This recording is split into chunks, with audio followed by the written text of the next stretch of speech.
Армысың қызық. Мынандай сұрақ келіп түсіпті. Аян бергенде аталар келіп намаз оқы деп айтса не істейміз дейді. Аталар келіп саған намаз оқы деді.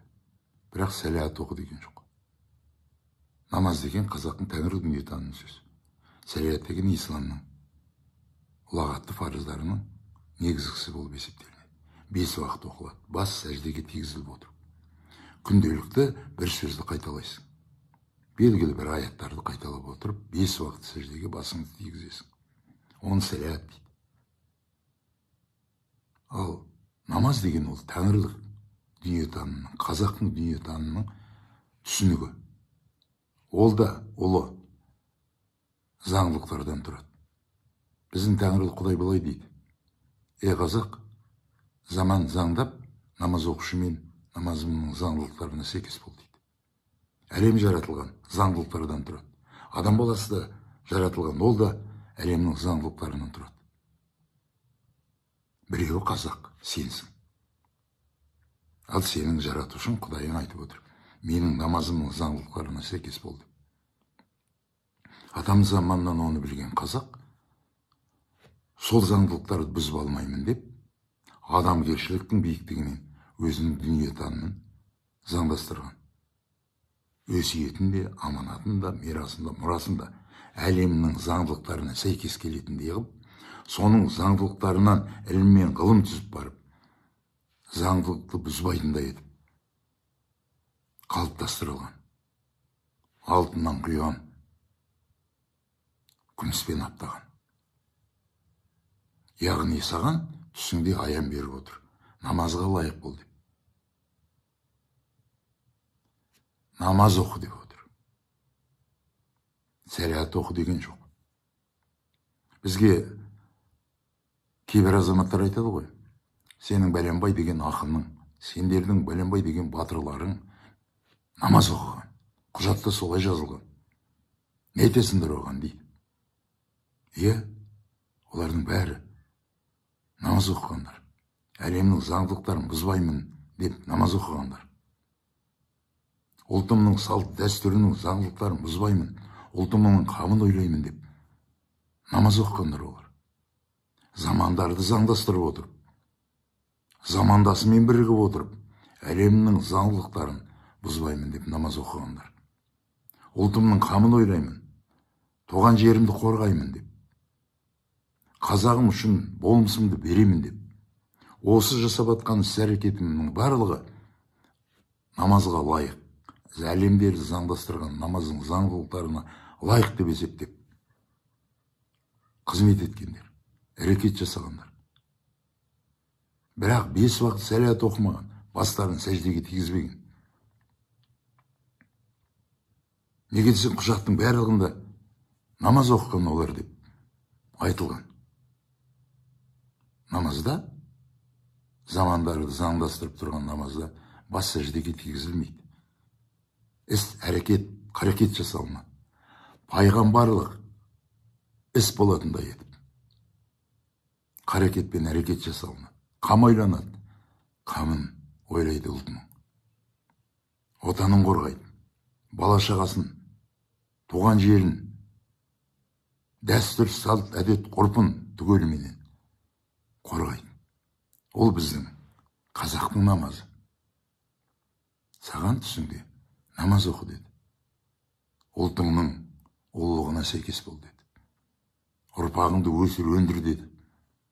Әрбір аттаған адымың әлемді заңдастырған заңдылықтарға сәйкес болсын. Пайғамбарлық іс жаса деді. Бірақ ешқашан еш уақытта мен көктен кітап алған нәбимін, расулмын деп айтпа деді. Исламда расул деген бар, нәби деген түсінік бар. Кітап алғандар олар. Ал біздің пайғамбарлық іс жасап отырғандар әлемнің заңдылықтарына сәйкес болып, ұлтының қамын ойлағандар.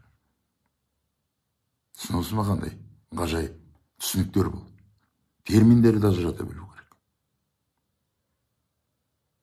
Демек, саған түсіңде немесе өңіңде келіп әруақтар намаз оқы десе, қасиетіңді көтер деді. Қабілетіңді нақтыла деді. өнер қу деді, білім қу деді. Әлемнің затының заңдылықтарын түгел зерте деді. Менің заңдылықтарымды, мен жасаған әлемнің заңдылықтарын зерте деді. Адам екеніңді нақтыла деді. Кісілікті кісі болуды үйрен деді. Пенде болудан, байқұс болу, сорлы болудан аулақ жүр деді. Өтірік айтпа деді. Өтірік айту да заңдылықты бұзуға жатады. Қанпезер болма деді. Заңдылықты бұзудың ең тұрпайы түрі деді.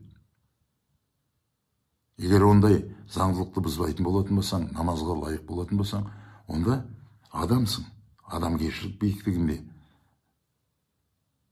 өмір сүріп жатқан, тіршілік жасап жатқан. Ұлы тұлғасың. Демек, аталар, әруақтар келіп дұрыс айтқан. Намазға лайық бол деп, намаз оқы деп.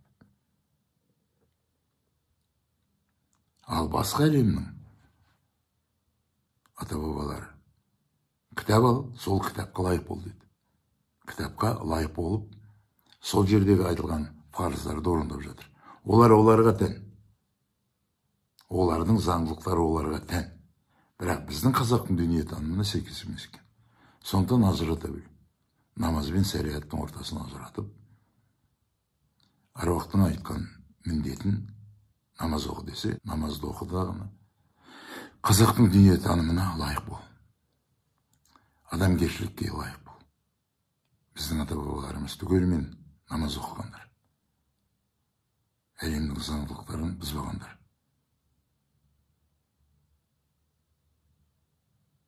Үйіне кірген жыланның басына құйып шығарып салған. Неге десең, заңдылықтарды бұзбаған болып қана сондай мейірімділік көрсетеді. Мейірімдіден бол. Мейірімділік те намаздың бір түрі. Заңдастырылып тастауға. Адамгершілікті жоғалтпауға итермейтін. Арыл бол. Арыл болған адамның ғана мысы басым болады. Армысың қазақ? Ар сенің мысың. Намаздың ұлы бір саласы. Қазақы намаздың бір саласы. Арыл болса мысы басым болады. Мысы басым адам заңдылықтарды ешқашан бұзбайды. Заңдылықтарды бұзып атқандардың барлығына тәлім беріп, тәрбие береді. Тәлім мен тәрбиеде ұлы заңдылықтардың бір ұлы бұтағы, жүйенің ажырылмас негіздері. Намазға лайық бол.